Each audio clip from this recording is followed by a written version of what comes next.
तनियं कृष्ण त्वाम अहम शरणं गतः। अथ श्री वायुपुराण उत्तरार्ध चतुर्दशोऽध्यायः। श्राद्धकल्प। ओम नमः शिवाय। सूतवाच देवाश्च पितरश्चैव तेभ्योऽन्यो पितरस्तथा अथर्वणा विधिर्हेव प्रत्युवाच बृहस्पतिः। पूजयेच्च पितॄन् पूर्वं देवांश्चापि विशेषतः देवेभ्योऽपि पितॄन् पूर्वमर्चयन्ति यत्नतः। दक्षस्य दुहिता ख्याता लोके विश्वेति नामतः विविध विधिना सा तु धर्मज्ञ दत्ता धर्माय धर्मतः। तस्याः पुत्रा महात्मानो विश्वे देवा इति श्रुतिः। प्राख्यास्त्रिषु लोकेषु सर्वलोको नमस्कृताः समस्तास्ते महात्मानाश्चेरुरुग्रं महातपः। हिमवच्छिखरे रम्ये देवगन्धर्वसेविते सर्वाप्सरोभिश्चरितं देवगन्धर्वसेवितं। शुद्धेन मनसा प्रीता पितरास्तानथा ब्रुवन् वरं प्रणीध्वं प्रीता स्मकं कामं करवामहे।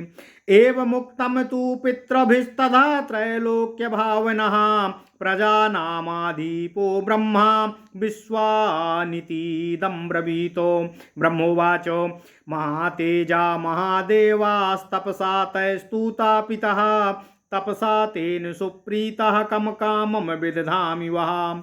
एवमुक्तास्तदा विश्वे ब्रह्मणा लोककर्तृणा ऊचुस्ते सहिता सर्वे ब्रह्माणं लोकभाविनं। श्राद्धे समाकं भवेदंसो येसे नः काङ्क्षिनो हेसे नाकाङ्क्षितो वा वरः। श्रद्धेस्माकं भवन्दंसो येसे नः काङ्क्षितो वा वो वरः। प्रत्युवाच ततो ब्रह्मा तान् वै त्रिदिवपूजितानो भविष्यन्त्येवमेवेति काङ्क्षितो वो वरस्तु यः। पितृभिस्तु तथेत्युक्त्वा एवमेतन्न संशयः। सहास्माभिस्तु वो भाव्यं यत् किञ्चित् क्रियते तुः अस्माकं कल्पिते श्राद्धे युष्मानग्रासनं हा वै। भविष्यति मनुष्येषु सत्यमेतद्ब्रवीमि ते माल्ये गन्धर्व्यस्तान्तेन युष्मानेग्रार्चयिष्यति। प्रदाता चेति युष्माकमस्माकं दास्यते ततः विसर्जनमथास्माकं पूर्वं पश्चात्तु देवताः। रक्षणं चैव श्राद्धस्य आतिथ्यं च विधिद्वयं भूतानां देवतानां च पितॄणां श्राद्धकर्मणि। एवं विधि कृतः तम् सम्यक् सर्वमेतद्भविष्यति। ओम नमः शिवाय। एवं दत्त्वा वरं तेषां ब्रह्मा पितृगणैः सह भूतानुग्रहकृद्देवः संचचार यथा सुखम। वेदे पंचमहायज्ञा नराणां समुदाहृता एतान् पंचो महायज्ञा निर्वपेत सततं नरः। यत्र यास्यन्ति दातारः संस्थानं वै निबोधत निर्भयं निरहङ्कारं निःशोकं निव्यर्थकलम्। ब्रह्मस्थानमवाप्नोति सर्वकामो पुरस्कृतं। शूद्रेणापि प्रकर्तव्याः पञ्चैते मन्त्रवर्जिता अन्योन्यथा तु यो भुङ्क्ते सह ऋणं नित्यमश्नुते।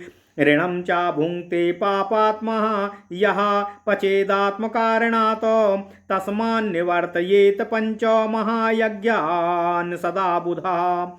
नैवेद्यं केचिदिच्छन्ति जीवत्यपि प्रयत्नतः उदकपूर्वं बलिं कुर्याद् कुम्भं तथैव च बलिं सुविदितं कुर्यादुच्चतरं निक्षेप। अपरशृङ्ग गवां पूर्वं बलिं सूक्ष्मं समुच्छिपेत। नानिवेद्यो भवेत् पिण्डः पितॄणां यस्तु जीवति। इष्टे नान्येन भक्ष्यश्च भोजयेच्च यथा विधि विधानं वेद विहित मे तद्वक्ष्यामि यत्नतः।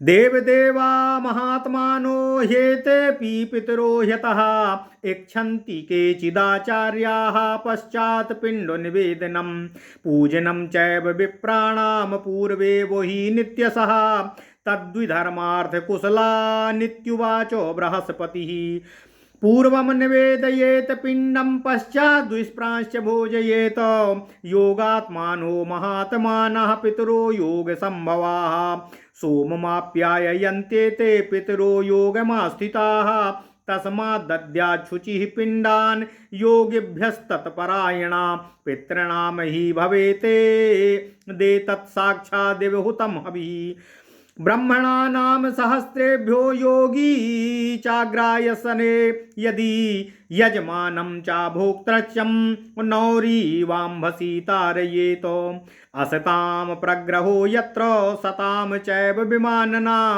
दण्डो देवकृतस्तत्र सद्यपतितदारुणा हित्वागमं सधर्माणां बालिशं यत्र भोजयेत आदिकर्मं समुत्सृज्य दाता तत्र विनश्यति पिण्डमानो सदा द्योदगार्थी तु प्रयत्नतः प्रजार्थी योषिते दद्या मध्यमं तत्र पूर्वकम् उत्तमामदितुमविच्छन् गोषु नित्यं प्रयच्छति प्रज्ञां पूजां यशः कीर्तिं गोषु नित्यं प्रयच्छति प्रार्थयन् दीर्घमायुच्च वायसेभ्यः प्रयच्छति सौकुमार्यमथा बिच्छन् कुक्कुटेभ्यः प्रयच्छति एवमेतत्समुद्दिष्टं पिण्डनिर्वापणात्फलम्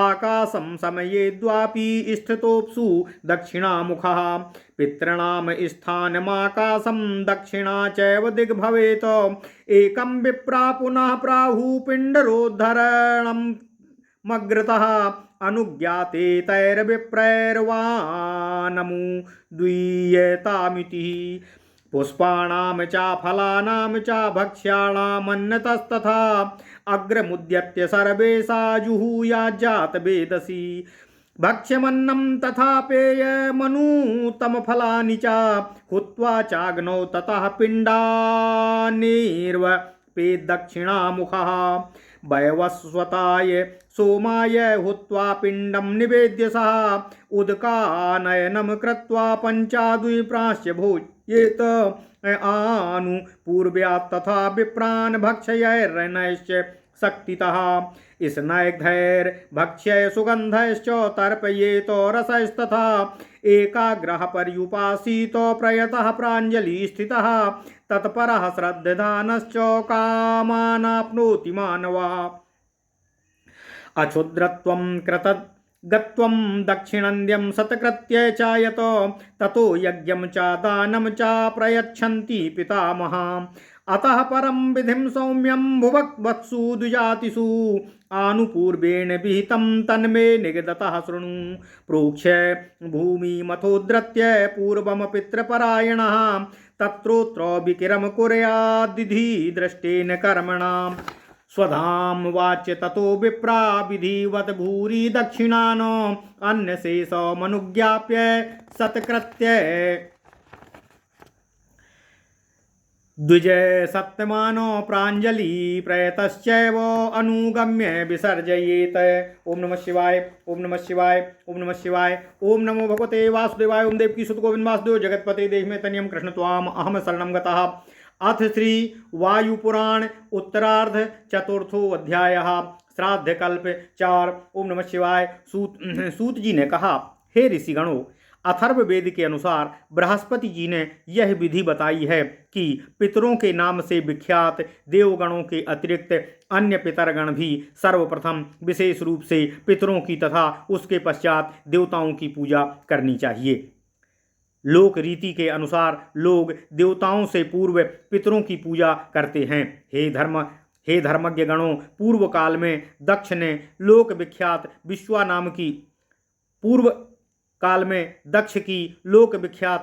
नाम की एक पुत्री थी। दक्ष ने धर्म तथा विधि के अनुसार उसे धर्म को प्रदान किया। उससे उत्पन्न पुत्रगण महात्मा विश्वेदेवा के नाम से प्रसिद्ध हुए। इस प्रकार कहा जाता है। वे विश्वेदेवगण सभी लोगों के लिए नमनीय तथा त्रैलोक्य विख्यात हैं। उन सभी महात्मा विश्वेदेवगणों ने देवताओं तथा गंधर्वों द्वारा उपभुक्त तथा संपूर्ण देवताओं, अप्सराओं तथा गंधर्वों द्वारा पालित हिमालय के रम्य शिखर पर अतिशय घोर तप किया। उनकी उस कठिन तपस्या से प्रसन्न होकर पितरगणों ने पवित्र मन से उनसे कहा, हे विश्वेदेवगण, हम सब आप लोगों से अत्यंत प्रसन्न हैं। आप वरदान मांगिए, हम आपका कौन सा मनोरथ पूर्ण कर सकते हैं। पितरों के इस प्रकार कहने पर तीनों लोकों के सृष्टा प्रजापति ब्रह्मा ने विश्वेदेवों से कहा। ब्रह्मा जी ने कहा, आप लोगों की इस अतिशय कठिन तपस्या से महातेजस्वी महादेव जी तथा मैं भी अत्यंत प्रसन्न हैं। कहिए, आपकी किस मनोकामना को पूर्ण करें। लोक सृष्टा भगवान ब्रह्मा के इस प्रकार कहने पर वे सब विश्वदेवगण एक साथ ही उन लोकेश्वर ब्रह्मा जी से बोले, हम लोगों की अभिलाषा है कि श्राद्ध में हमें भी भाग मिले। स्वर्ग पूजित उन विश्वदेवगणों के ऐसा कहने पर ब्रह्मा जी ने कहा, आप लोग जो वरदान चाहते हैं वह पूर्ण होगा। इसके पश्चात पितरों ने कहा कि ब्रह्मा जी ने जैसा आप लोगों के लिए कहा है वह निस्संदेह सत्य होगा। हमारे लिए जो कुछ भी इस लोक में किया जाता है उन सब में तुम हमारे साथ रहोगे। मनुष्यों द्वारा हमारे लिए किए जाने वाले सभी विहित श्राद्ध कर्म में तुम सबका आसन पहले होगा। यह हम सत्य कह रहे हैं। श्राद्ध कर्म में मनुष्यगण विभिन्न प्रकार के कुतपों अर्थात श्राद्ध के अवसर पर मृतक के लिए दी जाने वाली वस्तुओं, मालाओं, सुगंधित पदार्थ तथा अन्न आदि भक्षण योग्य वस्तुओं से तुम लोग अग्र पूजित होगे। इसी तरह दी जाने वाली सभी वस्तुएं पहले आप लोगों को और बाद में हम पितरों को दी जाएंगी। विसर्जन के समय पहले हमें विसर्जित किया जाएगा, तत्पश्चात आप देवगणों का विसर्जन होगा। भूतों, देवताओं तथा पितरों के लिए किए जाने वाले श्राद्ध कर्मों में श्राद्ध की सभी प्रकार से रक्षा तथा अतिथि सत्कार के ये दो विधान हैं। इन दोनों के होने पर ही श्राद्ध कर्म भली भांति संपन्न हुआ समझना चाहिए। हमारी कही सभी बातें सत्य होंगी, ऐसा कहकर प्राणियों पर कृपा करने वाले भगवान ब्रह्मा विश्वदेवों को वरदान देकर पितरों सहित प्रसन्नतापूर्वक अपने अपने लोक को प्रस्थान कर गए। मनुष्यों के लिए वेदों में 5 महायज्ञ बताए गए हैं। इन 5 महायज्ञों को मनुष्य सदा अनुष्ठित करना चाहिए। इन यज्ञों में कर्ता जिन स्थानों को प्राप्त होता है उन्हें आप लोग सुने। वे भय, अहंकार तथा शोक आदि से रहित परिश्रम के क्लेश को दूर करने वाले और सभी मनोकामनाओं को सम्मान सहित प्रदान करने वाले ब्रह्म स्थान को प्राप्त करते हैं। इन 5 महायज्ञों को शूद्रगणों को भी बिना मंत्रोच्चारण के करना चाहिए। इनको किए बिना भोजन करने वाला व्यक्ति सदा ऋण का भोजन करता है। केवल अपने लिए भोजन बनाने वाला पापात्मा व्यक्ति भी ऋण का ही भोजन करता है। अतः बुद्धिमान व्यक्ति को चाहिए कि वह सदा इन 5 महायज्ञों का अनुष्ठान करे। पितरों के जीवित अवस्था में उन्हें नैवेद्य देने की इच्छा रखने वाले लोगों को चाहिए कि वे जल दान सहित बलि प्रदान करें, साथ ही उन्हें जल पूर्ण कलश भी दें। उत्तम स्थान से विधि पूर्वक बलि प्रदान करनी चाहिए। अति लघु मात्रा में बलि को लेकर उसे सींग युक्त गाय के ऊपर छोड़ना चाहिए। जीवित पितरों का पिंडदान नहीं होता है। उन्हें केवल उनके प्रिय विविध प्रकार के व्यंजन तथा अन्य भक्ष्य पदार्थों का सत्कार पूर्वक भोजन कराना चाहिए। यही वेदों द्वारा निश्चित किया गया विधान है। अतः इसे भली भांति आप लोगों को बता रहा हूँ। ये पितरगण देवों के भी देव तथा सर्वश्रेष्ठ महात्मा हैं। कुछ आचार्यगण श्राद्ध कर्म में ब्राह्मणों के पूजन के पश्चात पिंडदान की विधि की इच्छा करते हैं। इस तरह की प्रक्रिया को मानने वाले धर्मार्थ कुशल आचार्यों से बृहस्पति जी कहते हैं कि ये महात्मा पितरगण योगात्मा, योग संभव तथा योगावस्थित हैं। वे पितरगण सोम को भी तृप्त करने वाले हैं। अतः सर्वप्रथम इन्हें ही पिंडदान करना चाहिए। इसके पश्चात ब्राह्मणों को भोजन कराना चाहिए। इसलिए पितरों के प्रति श्रद्धा तथा भक्ति युक्त व्यक्ति पवित्र होकर सर्वप्रथम उन परम योगी पितरगणों को पिंडदान करे। वह पिंडदान पितरों के लिए अग्नि में प्रदत्त हवि के समान है। सहस्त्रों ब्राह्मणों के मध्य यदि एक योगी को आग्रासन प्रदान किया जाता है तो वह अकेला ही यजमान सहित भोक्ताओं का उद्धार जल में स्थित नाव की तरह कर देता है। जहाँ असज्जनों का सम्मान तथा सज्जनों का निरादर होता है वहाँ शीघ्र ही अति भीषण देवदंडपात होता है। जहाँ आए हुए धर्मात्मा अतिथि ब्राह्मण को छोड़कर किसी अन्य पाखंडी मूर्ख ब्राह्मण को भोजन कराया जाता है वहाँ दाता अपने पूर्व जन्म के सत्कर्म फल के रहते हुए भी विनाश को प्राप्त होता है। भोगार्थी सदा प्रयत्न पूर्वक अग्नि में पिंडदान करे। पुत्रार्थी को चाहिए कि वह स्त्रियों को पिंडदान करे किंतु उसके पूर्व पिंडदान की अन्य क्रियाओं को पूरा कर ले। उत्तम द्युति का अभिलाषी सदा गौवों को पिंडदान प्रदान करे। इसी तरह प्रज्ञा सम्मान यश तथा कीर्ति का अभिलाषी भी गौवों को पिंडदान करता रहे। दीर्घायु चाहने वाला नित्य गौवों को बलि प्रदान करे। सौकुमार्य का इच्छुक सदा मुर्गे को बलि प्रदान करता रहे। इस प्रकार मैं पिंडदान के फल का वर्णन कर चुका हूँ। पितरों का स्थान आकाश तथा दक्षिण दिशा मानी गई है, अतः जल में दक्षिण की ओर मुख करके आकाश को बलि प्रदान करें। विप्रगण पिंडोद्धार की एक अन्य प्रक्रिया आगे बताते हैं। उन विप्रों को पिंड का उद्धार कीजिए, इस प्रकार की आज्ञा प्रदान कर लेने पर ही इस विधि को करना चाहिए। पुष्प फल भक्ष्य अन्य इन सब का अग्रभाग तोड़कर सर्वप्रथम अग्नि में आहुति देनी चाहिए।